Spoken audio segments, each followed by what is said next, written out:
as we have this discussion about the season that Scottie Scheffler's having, and Andrew, let's throw that graphic up there first of all to give you some context. We've already been showing it to you today, but I want to focus in on it just for a second.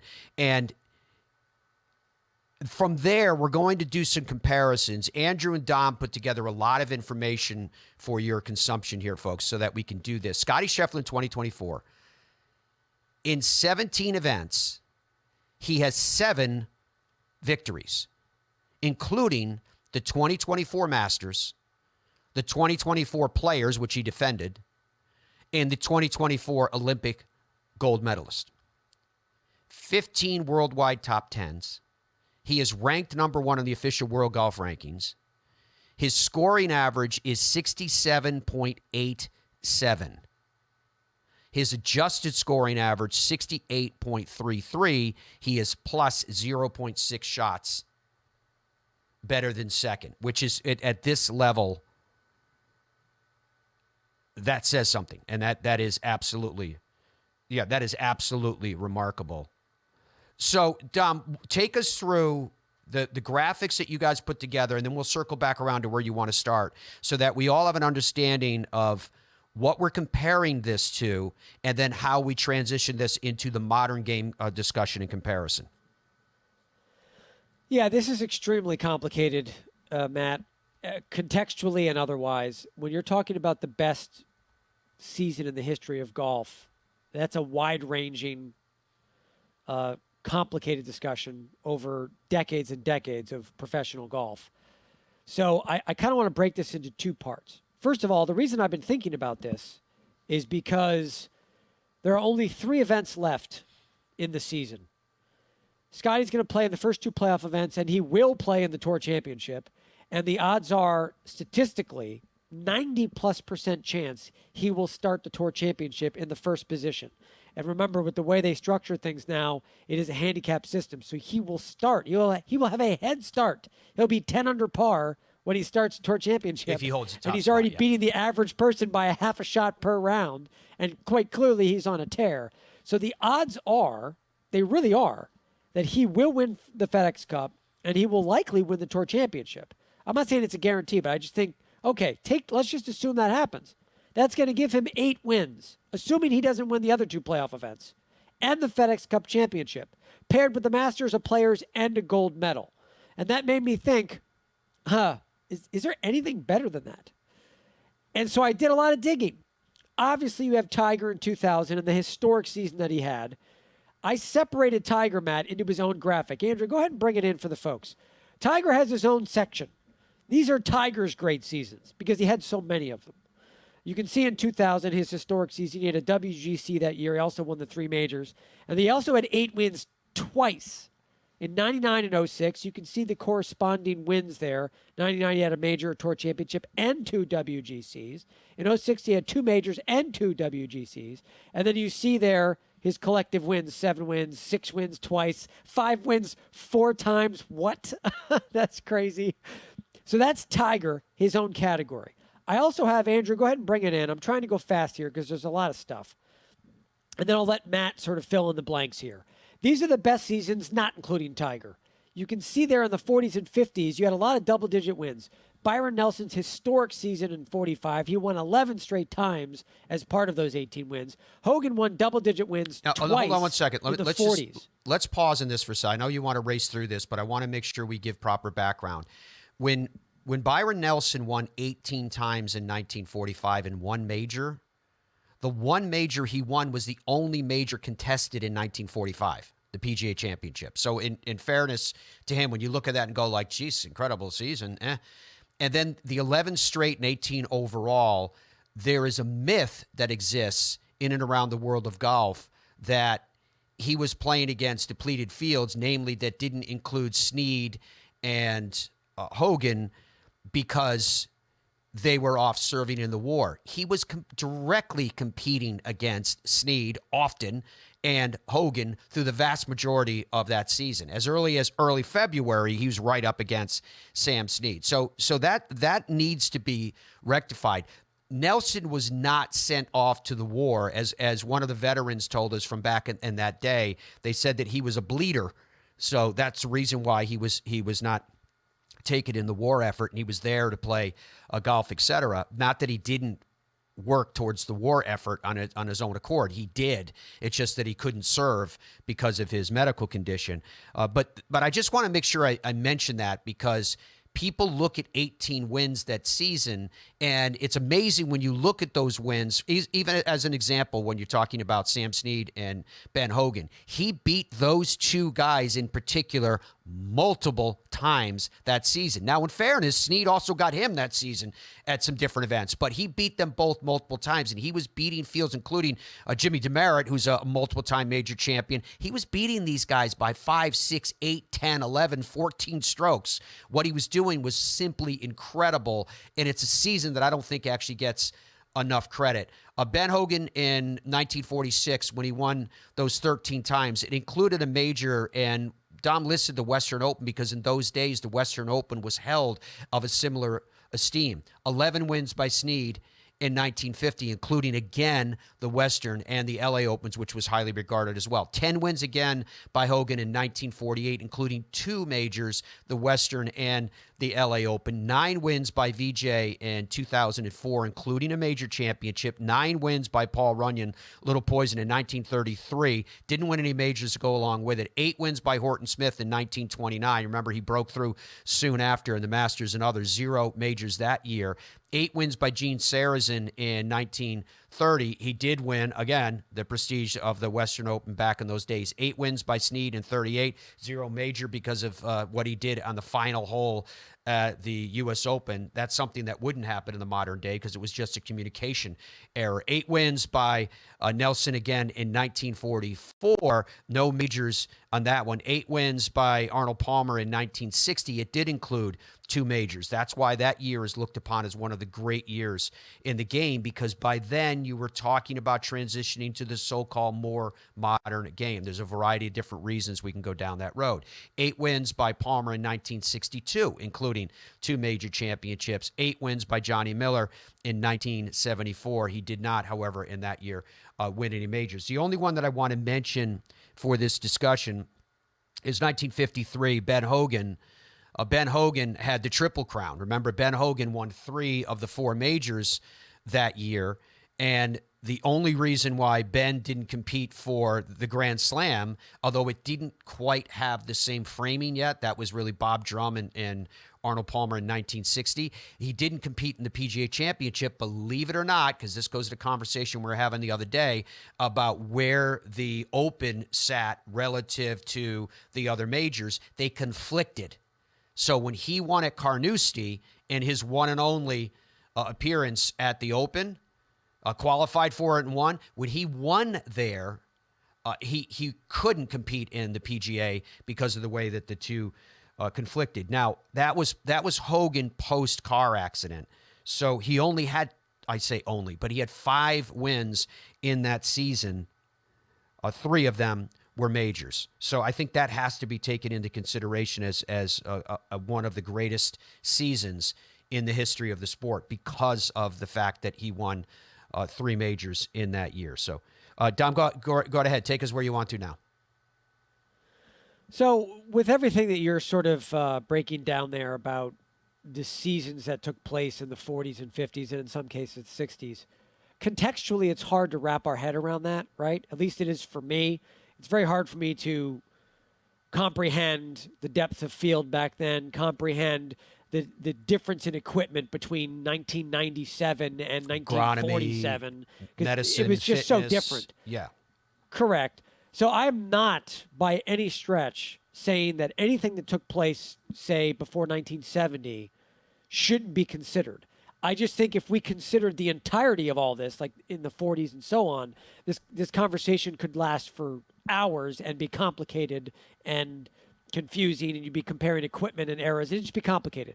So for the sake of this particular conversation about how incredible Scottie Scheffler's season is this year, I want to say essentially that this is this probably the second, because I think Tiger in 2000 is inarguably number 1. Is this going to be, or is it already, the second best season we have all seen, literally, potentially in our lifetime? I was born in the early 80s. So I'm going to say the cutoff is probably 1970. Let's call it that ish, because I think I don't have a Palmer problem. 60 and 60. Go ahead. Dom, I have no problem with the modern picture of it, because I think it should be judged against that standard where you talked about, say, depth of fields. But just as a note about, golf from the 30s and the 40s and the 50s and into the 1960s, it would be a mistake for us to presume that the greatest players won multiple times because of the fact that everybody laid down or nobody could keep up with them.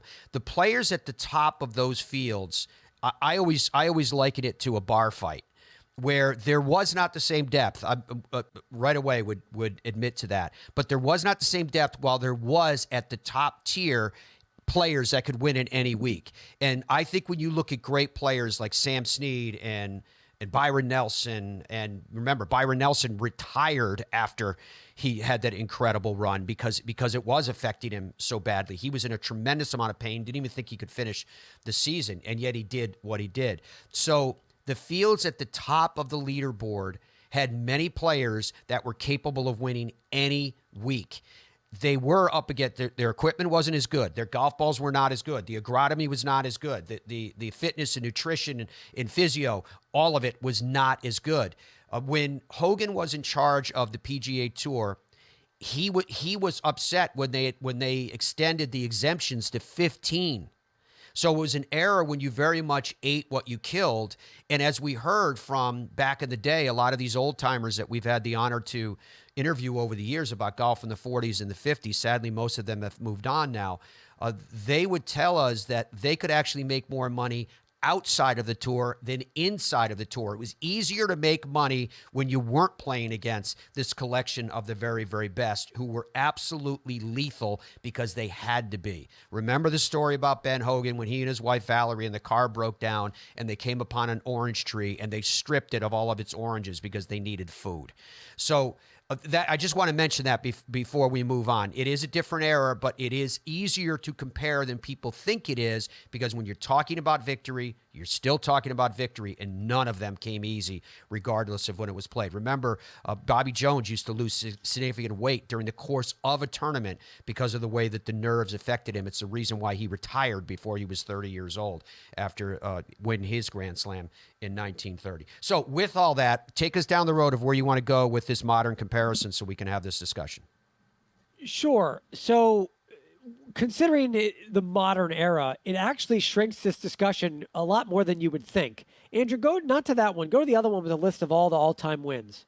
I know we're talking modern era now, but there's not, in the modern era, there's nobody winning 7, 8, 9 times. You have Tiger winning in 2009 times. You have Vijay there on that list winning 9 times in 2004.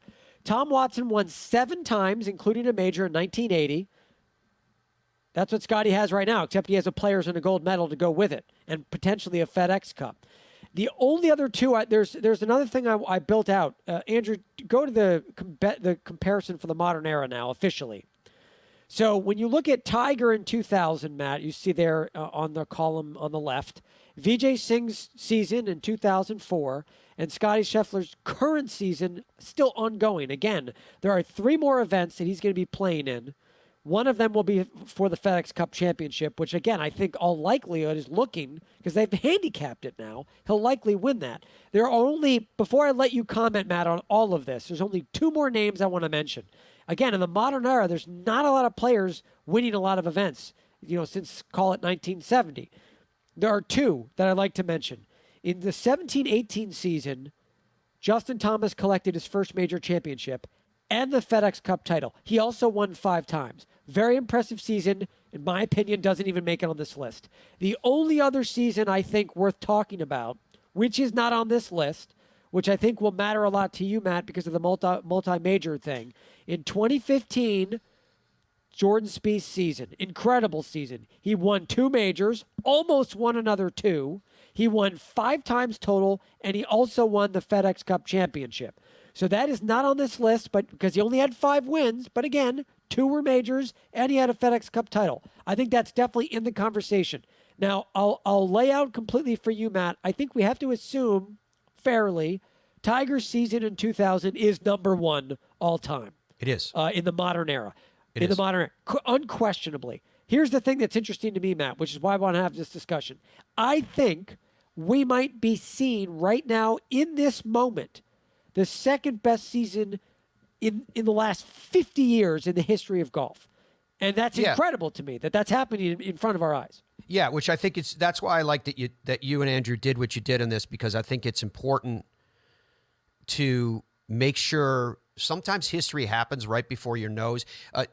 Andrew, leave that graphic up there if you would for a second. Sometimes history happens right before your nose, and we don't even realize that it's happening. So let's pause for 1 second. Now, I'm going to read through these best seasons in a modern era, some bullet points for those of you that might be listening to us on the radio side. Tiger Woods in the year 2000 had 9 wins. It included the 2000 U.S. Open, the 2000 Open, the 2000 PGA.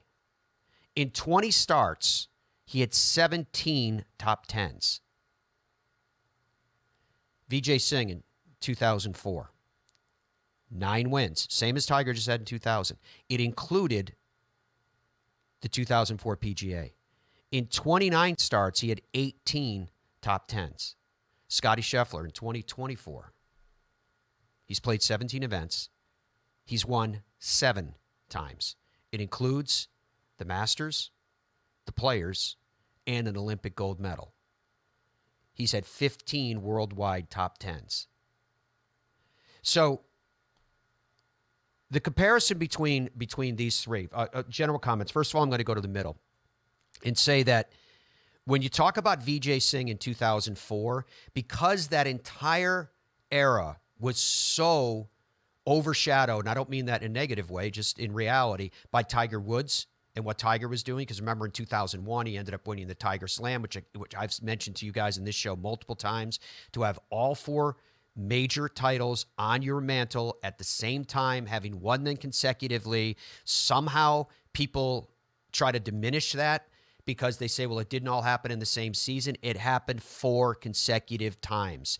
I think that ranks as one of the top, if not number 1, it's at least in the top 3 most significant accomplishments in the history of the game.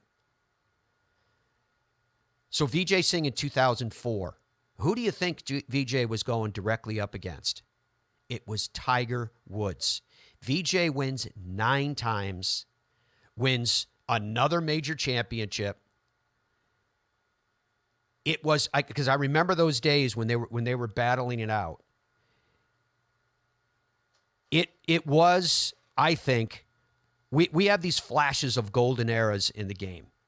And that was a flash of a golden era where you had these 2 guys battling head to head right against each other, neither one of them yielding to the other. That's how spectacular it was. You know, and you had the big names. Chief Goosen, Ernie Els, Colin Montgomery, Phil Mickelson.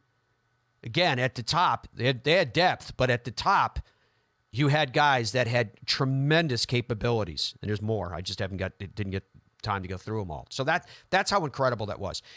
As to what Tiger did, you heard me mention it already, because you can't talk about what Vijay did in 2004 without mentioning Tiger Woods. I agree that I don't think that there was another season that compared to what Tiger did that season. Reason being, again, was major championships. To me, they are the anchor.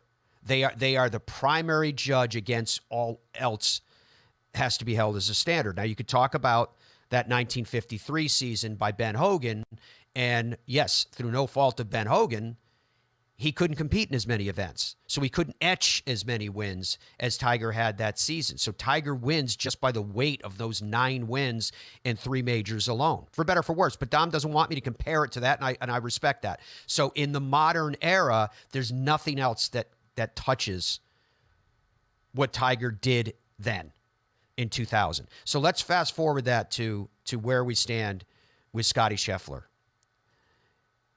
As noted, Scottie Scheffler still has multiple events in front of him.